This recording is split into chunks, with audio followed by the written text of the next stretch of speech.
ভারতের জনপ্রিয় সঙ্গীত শিল্পী অরিজিৎ সিং 2016 সালে অরিজিৎ সিং সিম্ফনি অর্কেস্ট্রা শিরোনামে ঢাকার আর্মি স্টেডিয়ামে পারফর্ম করে শ্রোতাদের মন জয় করেছিলেন।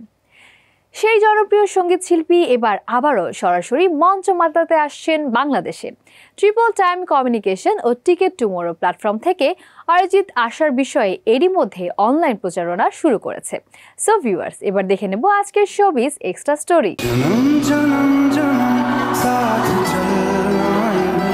ভারতীয় জনপ্রিয় সঙ্গীত শিল্পী অরিজিৎ সিং, তার গান মানেই মুগ্ধ কোটি কোটি শ্রোতা। শুধু কি ভারত, বাংলাদেশেও তার ভক্ত নেহাতি কম নয়। তাই 2016 সালে বাংলাদেশে গান গাইতে এসেছিলেন এই গায়ক। 2016 সালে বাংলাদেশে অরিজিৎ সিং সিম্ফনি অর্কেস্ট্রা শিরোনামে পারফর্ম করেন আর্মি স্টেডিয়ামে। জনপ্রিয় এই সঙ্গীত শিল্পী আবারও সরাসরি মঞ্চে গান গাইতে আসছেন বাংলাদেশে। এই শিল্পীকে ঘিরে ইতিমধ্যে সামাজিক যোগাযোগ মাধ্যমে শুরু হয়েছে আলোচনার ঝড়।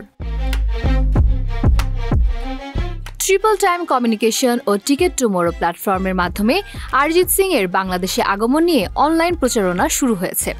যদিও ঠিক কবে তিনি মঞ্চ মাতাবেন তা এখনও আনুষ্ঠানিকভাবে ঘোষণা করা হয়নি।